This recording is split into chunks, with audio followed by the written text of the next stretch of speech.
Olá, pessoal, sejam bem-vindas, sejam bem-vindos para mais um Café com Teologia. Você já ouviu falar da chamada bancada evangélica no Congresso, não já? Eu tenho certeza que sim, até porque esse é um tema muito popular, né? Um tema muito comum. O que eu tenho certeza que você é incapaz de dizer é algum benefício real que a bancada evangélica tenha feito para a sociedade brasileira como um todo. É um desafio para você pensar. Mas você já parou para pensar qual foi o primeiro deputado evangélico da história do Brasil? Qual foi o primeiro pastor a se eleger como deputado usando essa pauta como o título de pastor? E você sabe mais do que isso? Quais eram as pautas que esse primeiro deputado evangélico defendia? Se você não sabe, fica comigo até o final, que hoje nós temos esse assunto muito necessário para falar.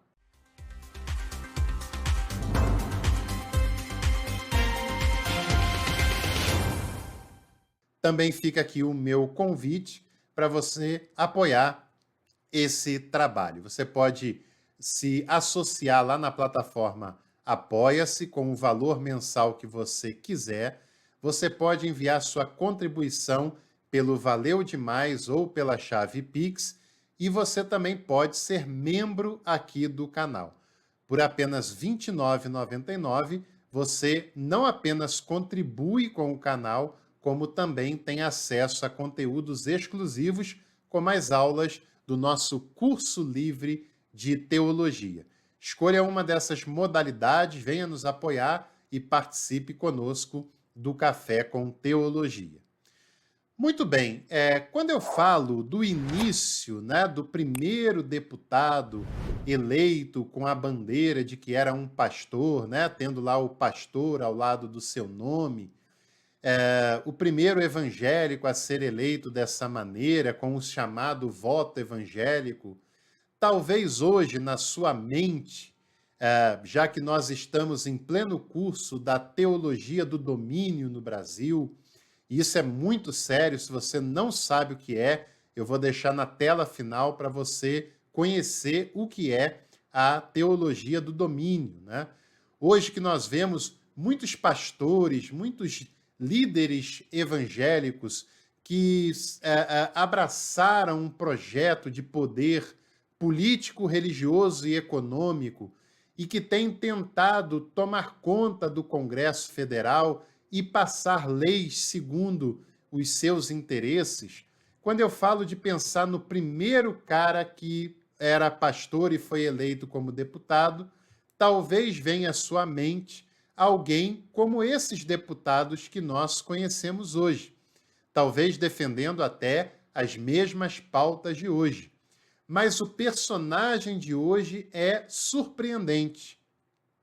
E eu estou falando de um pastor metodista eleito deputado pela primeira vez no ano de 1934.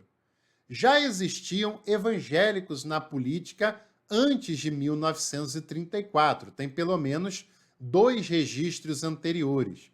Mas parece que a questão evangélica não era um caso para aqueles primeiros. Esse foi o primeiro que se apresentou como candidato com o nome de pastor. E no caso era o pastor Guaraci Silveira. Já ouviu falar sobre ele? Posso te garantir que ele era bem diferente da atual bancada evangélica.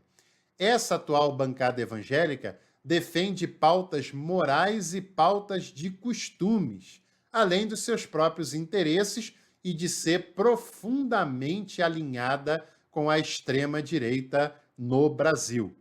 Atualmente, segundo as últimas pesquisas, né, que isso pode ter atualização a qualquer momento pela migração partidária, mas são atualmente 228 congressistas da chamada bancada evangélica.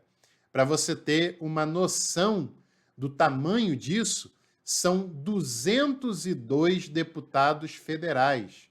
E, no total, são 513 deputados federais. A bancada evangélica tem 202. No Senado, são 26 senadores da bancada evangélica. Lembrando que o Senado, como um todo, possui 81 senadores. É um número bastante grande. Desses, a maioria é do PL, 84, e depois do Republicanos, 34. O Republicanos é o antigo PRB, que era o partido fundado por lideranças ligadas à Igreja Universal. É o partido da Igreja Universal. O presidente do partido é um deputado que também é pastor da Igreja Universal do Reino de Deus. O primeiro pastor a ser eleito com o chamado voto evangélico foi o Guaraci Silveira, que nasceu no ano de 1893, logo assim que a monarquia tinha caído e começava o período republicano no Brasil. O Guaraci, ele era filho de fazendeiros que tinha falido, que tinha empobrecido. E com isso, na sua adolescência, início da sua juventude, o Guaraci entrou para o seminário e começou a fazer os seus estudos para ser padre.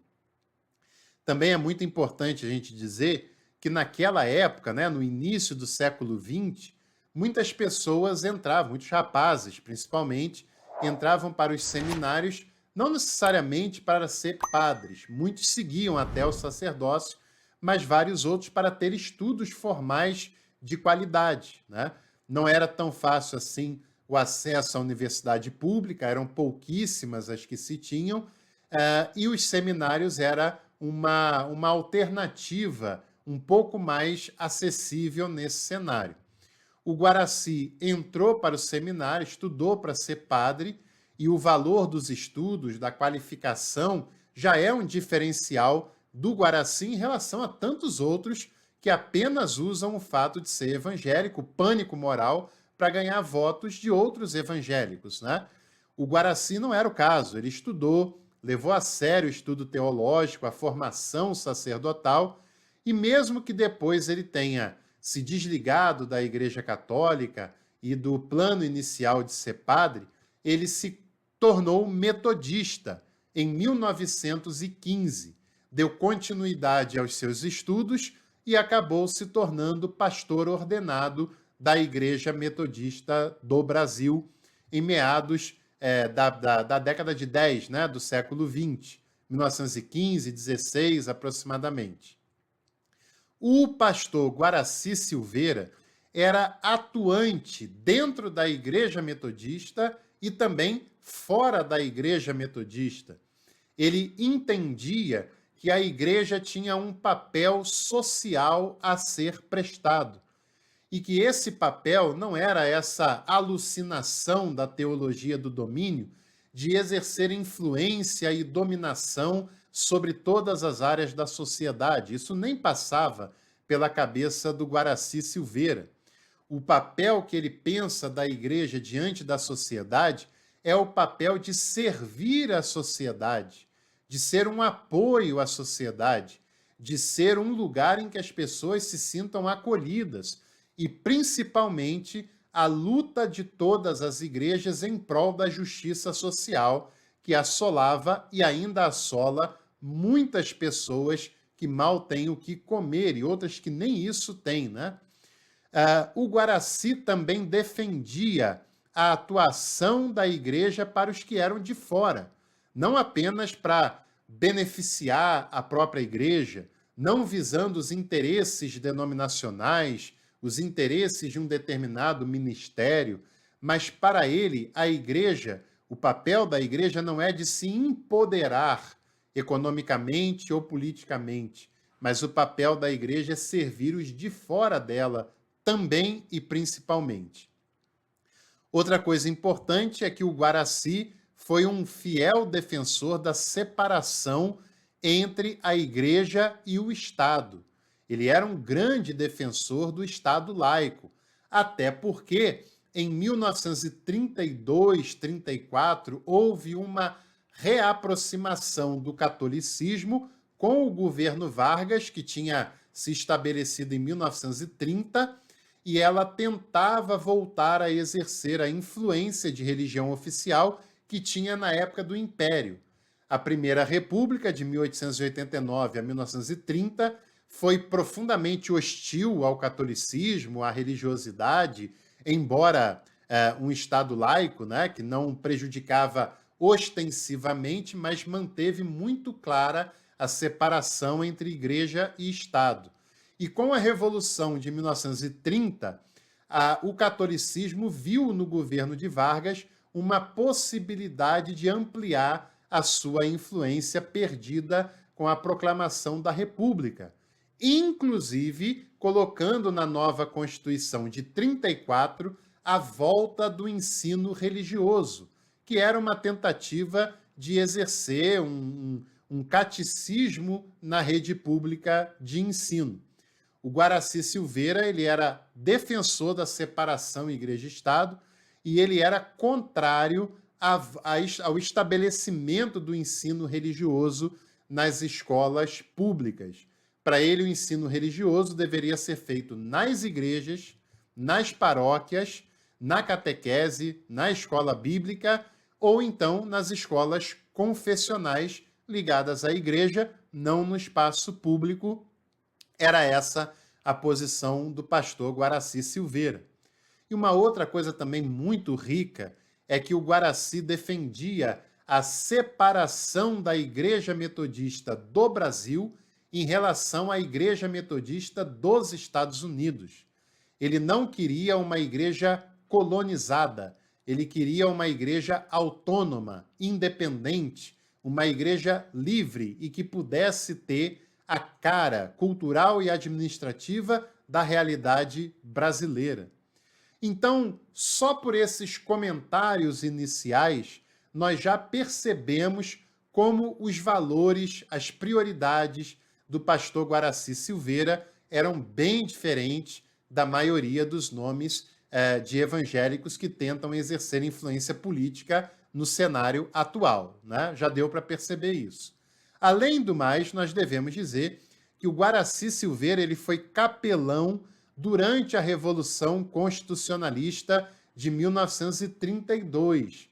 Foi aquela revolução que aconteceu em São Paulo, quando pessoas ligadas às elites paulistas que tinham perdido a influência que elas exerceram na chamada República Velha, que muitos consideram equivocadamente de República do Café com Leite, aquelas elites perdem influência com a Revolução de 1930, com Getúlio Vargas.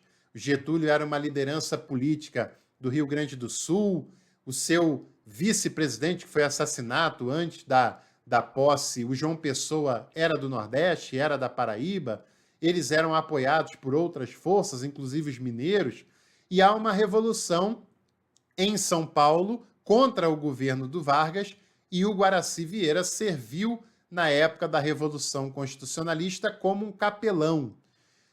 E outros detalhes também importantes. O Guaraci foi eleito como deputado constituinte 2 vezes, na Constituição de 1934 e depois, quando terminou a era Vargas, quando terminou a ditadura do Estado Novo, ele foi eleito para constituinte de 1946.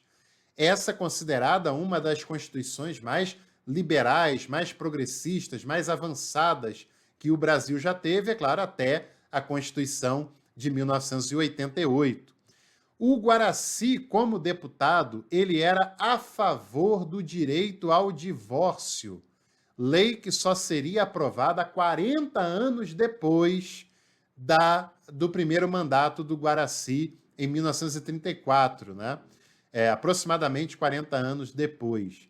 Não quer dizer que o Guaraci fosse contra a família, essa falácia que inventam e tanta gente ainda acredita até hoje. Não quer dizer que o Guaraci fosse uma pessoa que queria se divorciar a qualquer motivo. Por que não? O Guaraci teve uma única esposa com a qual ele viveu, teve seus filhos e viveu com ela até o final da sua vida, até que a morte os separasse. E é claro que, na cabeça do Guaraci, tendo uma lei que permita o divórcio, não é uma obrigação a que todos se divorciem. Quem não quer, não se divorciará. Mas ele era a favor de que o Estado pudesse, assim como já tinha na proclamação da República, feito o casamento civil, que o Estado também pudesse prever a dissolução legal de casamento quando fosse o caso disso acontecer. Ele era também contrário ao ensino religioso nas escolas públicas, como eu já disse, a favor do Estado laico e também um grande defensor dos direitos dos trabalhadores. Se nós pudéssemos classificar uma linha política do pastor Guaraci Silveira, ele seria um trabalhista, que é uma das vertentes da esquerda, né? Tem pessoas que acham que esquerda é apenas comunista, o que não é um conhecimento extremamente banal. Existem muitas vertentes dentro da esquerda. Uma dessas vertentes é o trabalhismo, representado em boa parte pelo Getúlio Vargas, pelo João Goulart, e também o Guaraci Silveira se identificava com as pautas trabalhistas, que regulamentava até o governo Vargas, não tinha carteira de trabalho, férias remuneradas, direitos trabalhistas, jornada de trabalho regulamentada, direito à folga, nada disso, né? Então era profundamente importante para aquela época o trabalhismo do qual o Guaraci Silveira tanto defendeu, tanto fez parte, tanto foi um apoiador. Ele foi eleito pelo PSB, que não é o atual PSB, esses partidos foram dissolvidos, depois refeitos, né, em várias conjunturas. Depois ele migrou para o PTB, que era o Partido Trabalhista Brasileiro, partido do Vargas, e depois ele ajudou a fundar o PRT, que era o Partido Republicano Trabalhista, que foi um partido pequeno, mas que exerceu o seu papel durante algum tempo naquela época. O Guaraci Silveira morreu em 1953, com 60 anos de idade, e essas pautas, principalmente as trabalhistas, foram as pautas que marcaram os mandatos exercidos pelo pastor Guaraci Silveira, que é o primeiro deputado evangélico a ser eleito, o primeiro a ser eleito usando o título de pastor Guaraci Silveira, mas que em momento algum defendeu os seus interesses pessoais ou da sua denominação, que em momento algum demonizou quem não votava nele, quem não queria votar nele, que em momento algum achou que quem era contrário a essa participação era do diabo e deveria ser excluído da igreja. Nada disso. Em momento algum, o Guaraci quis criar uma bancada evangélica para se aliar e fazer a bancada BBB, Bíblia, Bala e Boi, né? A bancada evangélica, que se alia à bancada armamentista e que se alia também com a bancada do agronegócio. Não era esse o barato do Guaraci Silveira, e é uma lástima que os chamados deputados evangélicos hoje sejam tão diferentes do que foi o pastor Guaraci Silveira, eleito pela primeira vez em 1934. Se você gostou desse episódio, não se esqueça de deixar aqui a sua curtida, de se inscrever no canal, e em breve nós voltamos para mais um Café com Teologia. Até lá!